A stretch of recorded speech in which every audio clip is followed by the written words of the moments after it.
আজ আমি আপনাদের সাথে শেয়ার করে নেব মোচার সবথেকে সহজ রেসিপিটি, যেটা প্রায়শই বাড়িতে হয়ে থাকে। ছোলা ও নারকেল কোড়া দিয়ে নিরামিষ মোচার ঘন্ট। আর এই ভিডিওতেই থাকছে খুব সহজেই মোচা ছাড়ানোর পদ্ধতি। তাহলে আর দেরি না করে চলুন এই রেসিপিটি শুরু করা যাক। নমস্কার, আমি মিলি, আর আপনারা দেখছেন মিলিস লিটল কিচেন। আমাদের আজকের রেসিপি মোচার ঘন্ট। প্রথমেই দেখুন, একটি মোচা এখানে নিয়ে নিয়েছি। মোচার ফুলগুলো আপনারা দেখতেই পাচ্ছেন। এগুলো হাতের সাহায্যে কিন্তু এইভাবে ছিঁড়ে নিতে পারেন, অথবা ছুরির সাহায্যেও কিন্তু কেটে ফেলতে পারেন। মোচা ছাড়ানোর সময় অবশ্যই ভালোভাবে হাতে সর্ষের তেল মাখিয়ে নেবেন, তাহলে দেখবেন আঠা বা কষ কিন্তু লাগছে না। এবার এক এক করে ওপরের খোসাগুলো ছাড়াবেন এবং মোচার ফুলগুলো বার করে নেবেন। এবার এই মোচার ফুলে দেখুন একদম সামনের অংশটি কিন্তু বাদ দিয়ে দেবেন, এবং সঙ্গে একদম লম্বা যে অংশটি রয়েছে সেটাও কিন্তু আপনারা বাদ দিয়ে দেবেন। এগুলো কিন্তু সেদ্ধ হতে চায় না। এরপর মোচার ফুলগুলো ছোট ছোট করে কেটে নুন হলুদ জলে কিন্তু ভিজিয়ে রাখবেন। এরপর ভালোভাবে সেদ্ধ করে নিতে হবে। আমি নুন এবং হলুদ দিয়ে প্রেসার কুকারে 2 থেকে 3টে সিটি দিয়ে নিয়েছি। দেখুন খুব ভালোভাবে কিন্তু মোচাগুলো সেদ্ধ হয়ে গেছে। এটা কিন্তু প্রেসার কুকারেই আমি সেদ্ধ করে নিয়েছি, আলাদা করে আর আপনাদের সেদ্ধ করার পদ্ধতিটা দেখালাম না। এরপর কড়াইতেই দিয়ে দেবেন 1 চামচ মতন গোটা জিরে। এবার এই জিরেটিকে একটু ড্রাই রোস্ট করে নিতে হবে। দেখুন জিরেটা মোটামুটি ড্রাই রোস্ট হয়ে গেছে, অন্য একটি পাত্রে তুলে নিলাম। এরপর ওই কড়াইতেই দিয়ে দেবেন 1 চামচ মতন সর্ষের তেল। তেলটা ভালোভাবে গরম হয়ে গেলে টুকরো টুকরো করে কেটে রাখা আলু কিন্তু এখানে দিয়ে দেবেন। এখানে মোটামুটি 2টো স্মল সাইজের আলু আমি ব্যবহার করেছি। এবার আলু ভাজার সময় অবশ্যই নুন এবং হলুদ দিয়ে দেবেন। মোচার ঘন্টতে একটু আলু দিলে কিন্তু খেতে ভালো লাগে। এরপর আলুগুলো যতক্ষণ ভাজা হচ্ছে ততক্ষণ মশলাটা কিন্তু তৈরি করে নেব। এখানে মশলার জন্য নিয়ে নিয়েছি 4 থেকে 5টা কাঁচা লঙ্কা, বড় সাইজের 4 থেকে 5 টুকরো আদা।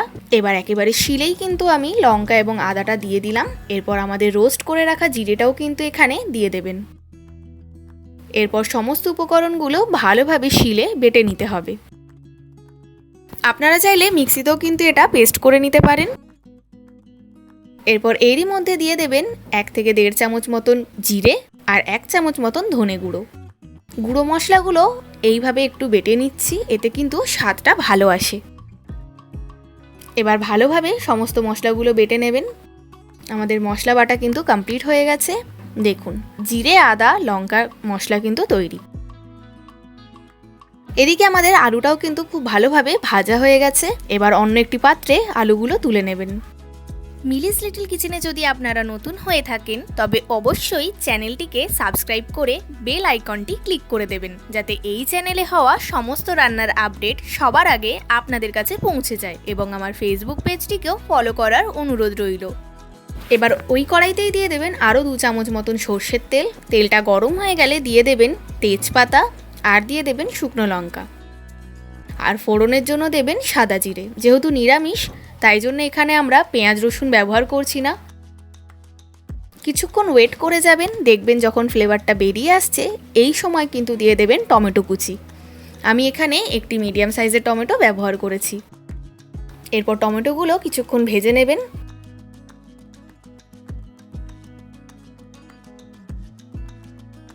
এরপর এখানে আগে থেকে তৈরি করে রাখা আদা জিরে কাঁচা লঙ্কার পেস্ট কিন্তু দিয়ে দেবেন। এরপর সামান্য একটু বাটি ধোয়া জল দিয়ে মশলাটা ভালোভাবে কষিয়ে নেবেন। মশলা কষানোর সময় কিন্তু অবশ্যই হাই ফ্লেমে মশলাটি কষাবেন। এখানে মোটামুটি 2 থেকে 3 মিনিট মশলাটা কষিয়ে নেবেন।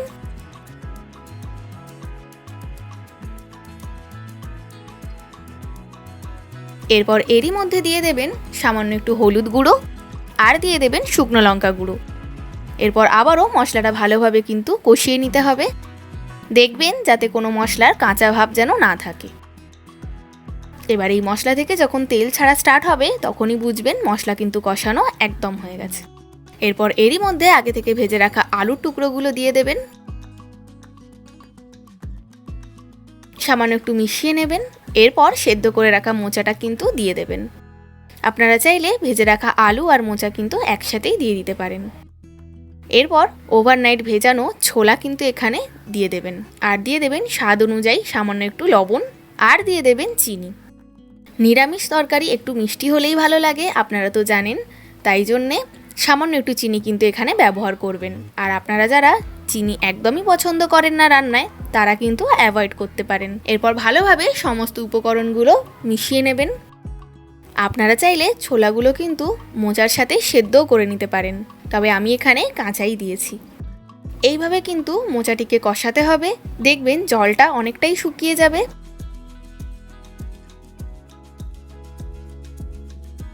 এরপর সামান্য একটু হাফ কাপ মতন জল এখানে অ্যাড করে দেবেন।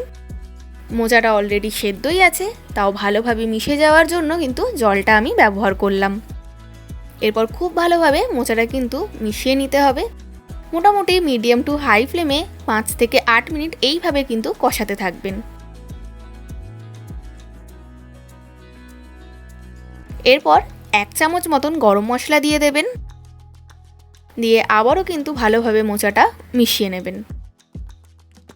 দেখুন জলটা অনেকটাই কিন্তু শুকিয়ে গেছে, মোচাটাও কিন্তু খুব ভালোভাবে মিক্স হয়ে গেছে। এরপর এখানে বেশ অনেকটা নারকেল কোড়া দিয়ে দেবেন। আমি এখানে মোটামুটি অর্ধেকটা নারকেল ব্যবহার করেছি। এরপর নারকেল কোড়া দিয়ে আবারও ভালোভাবে মিশিয়ে নেবেন। নিরামিষ এই মোচার ঘন্ট কিন্তু দারুণ খেতে লাগে, গরম গরম ভাতের সাথে অসাধারণ লাগে।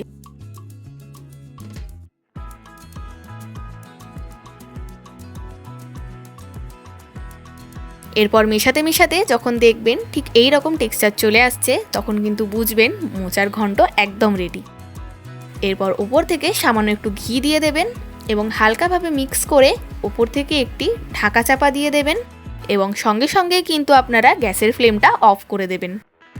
এইভাবে মোটামুটি 5 মিনিট স্ট্যান্ডিং টাইম দিয়ে দেবেন। এরপর 5 মিনিট পর ঢাকনা তুলে দেখুন মোচার ঘন্ট কিন্তু একদম রেডি। এই রেসিপিটি জিভে জল এনে দেওয়ার মতন রেসিপি।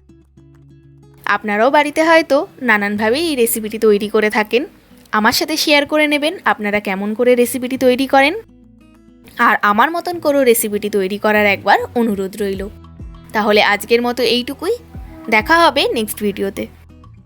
আমার আজকের এই রান্নাটি যদি আপনাদের ভালো লেগে থাকে এবং সহজ বলে মনে হয়ে থাকে, তাহলে অতি অবশ্যই একটি লাইক দিয়ে যাবেন এবং কমেন্ট করে জানাতে কিন্তু ভুলবেন না। আবার আপনাদের সাথে আমার দেখা হবে নেক্সট ভিডিওতে নতুন একটি রান্নার সঙ্গে।